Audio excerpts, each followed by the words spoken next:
बात यह है, हिंदुत्व का संविधान में कहीं उसका है क्या उल्लेख?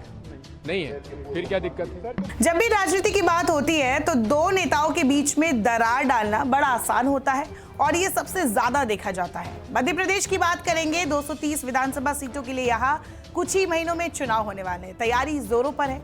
कांग्रेस अगर सर्वे की देखें तो कांग्रेस बढ़त बनाते चल रही है। 2018 वाला हाल इस बार भी है कि कांग्रेस भले ही कुछ अंतर से लेकिन जीत सकती है। बीजेपी की सरकार है। शिवराज सिंह चौहान अभी मुख्यमंत्री है। उन पर कई आरोप लग रहे हैं। कांग्रेस ने भ्रष्टाचार और दलितों का मुद्दा, शोषण का मुद्दा और महंगाई का मुद्दा, कई तरीके के मुद्दे उठाए हैं, जैसे कि उन्होंने कर्नाटक में उठाई थी। लेकिन इसके बाद जो सबसे बड़ा कार्ड खेला गया है वो है हिंदुत्व का। हिंदुत्व के दोनों तरफ से दो चेहरे हैं। एक है कमलनाथ तो दूसरी तरफ है शिवराज सिंह चौहान। सर्वे में ये बात सामने आई थी सी वोटर के कि भले ही शिवराज सिंह चौहान मुख्यमंत्री के मामले में पॉपुलर ज्यादा है, लोग उन्हें ज्यादा पसंद करेंगे, लेकिन हिंदुत्व के मामले में कमलनाथ को आगे रखा गया था उस सर्वे में। तो इस तरीके की बातों के बीच अब एक नया जो विवाद ऐड हुआ है वो है दिग्विजय सिंह। दरअसल कमलनाथ ने कुछ वक्त पहले एक बयान दिया था जब उनसे हिंदू राष्ट्र और धीरेन्द्र शास्त्री की बात पूछी गई थी, जो कि बागेश्वर बाबा है, एमपी में काफी पॉपुलर है और उन्होंने हिंदू राष्ट्र का समर्थन किया था। तो इसी बात पर उन कमलनाथ जी से ये सवाल किया गया था। तब उन्होंने ये बात कही थी कि जिस देश में 82% के आसपास हिंदू रहते हो वो ऑलरेडी एक हिंदू राष्ट्र है, वहां ये सब कहने की जरूरत नहीं है कि हम समर्थन करते हैं, नहीं करते हैं। इसके बाद दिग्विजय सिंह जो बीते 15 अगस्त यानी कि मंगलवार को कर्नाटक के हुबली में पहुंचे थे पार्टी कार्यालय के ध्वजारोहण में, वहां उनसे जब पूछा गया हिंदुत्व पर सवाल तो उन्होंने जो जवाब दिया उस पर अब दोनों नेताओं को घेर लिया गया बीजेपी की तरफ से। दिग्विजय सिंह ने क्या कहा था? कोई हार्ड या सॉफ्ट हिंदुत्व नहीं होता है। ये सावरकर ही थे जिन्होंने हिंदुत्व शब्द का निर्माण किया था और उन्होंने स्वयं दावा किया कि हिंदुत्व का हिंदू और सनातन धर्म के बीच कोई संबंध नहीं है।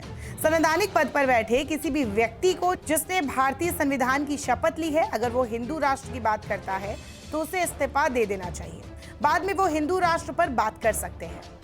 दिग्विजय ने साफ तौर पर कहा था और ये सवाल भी किया था कि नरेंद्र मोदी, गृह मंत्री अमित शाह और बाकी जो भी नेता है जो हिंदू राष्ट्र की बात करते हैं, उन्होंने संविधान की शपथ ली है, तो ऐसे में वो ये बातें नहीं कर सकते, उन्हें इस्तीफा दे देना चाहिए। लेकिन बीजेपी ने इसी को अपनी ढाल बना लिया और बीजेपी ने फिर आरोप लगाया कि दिग्विजय सिंह का इशारा तो कहीं और था, क्योंकि वो कमलनाथ पर तंज कस रहे थे जो कि हिंदू राष्ट्र के समर्थक है। बीजेपी की तरफ से एक नेता ने तो कमलनाथ को ये ऑफर भी दे दिया कि अगर आप दिग्विजय सिंह के बयान के बाद इस्तीफा देते हैं तो आप हमारे पास आ जाइए, हम आपको अपनी पार्टी में रखेंगे अगर आप इस्तीफा देते हैं। तो इस तरीके की बातें होने लगी। हालांकि इसके बाद दिग्विजय सिंह वापस सामने आए मीडिया में और उन्होंने साफ तौर पर कहा कि मीडिया ने और बीजेपी वालों ने तोड़ मरोड़ कर उनके बयान को पेश किया है, चाहे वो कमलनाथ का बयान हो चाहे उनका बयान हो। उन्होंने साफ कहा कि कमलनाथ ने हिंदुओं की संख्या पर बात की थी, हिंदुत्व पर बात नहीं की थी। वही उन्होंने अपने बयान पर भी सफाई दी और उन्होंने कहा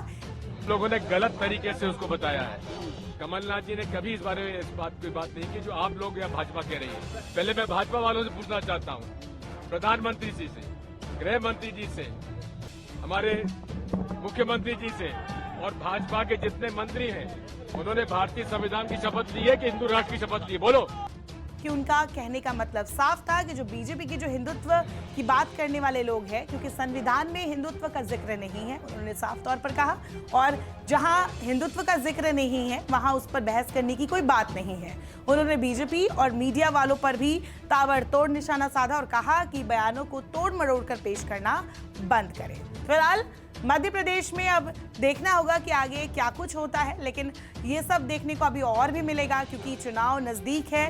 बीजेपी की पहली लिस्ट आ चुकी है, कांग्रेस की लिस्ट आने वाली है पहली उम्मीदवारों की। देखना होगा कि एमपी में अभी और क्या क्या देखने को मिलता है। नमस्कार, मैं हूं मानक गुप्ता। अगर आपको हमारा ये वीडियो पसंद आया हो तो इसे लाइक और शेयर जरूर करें और हाँ, हमें सब्सक्राइब और फॉलो करना ना भूलें ताकि आप देश और दुनिया की कोई खबर मिस ना करें। तो जुड़े रहिए हमारे साथ और देखते रहिए न्यूज़ 24।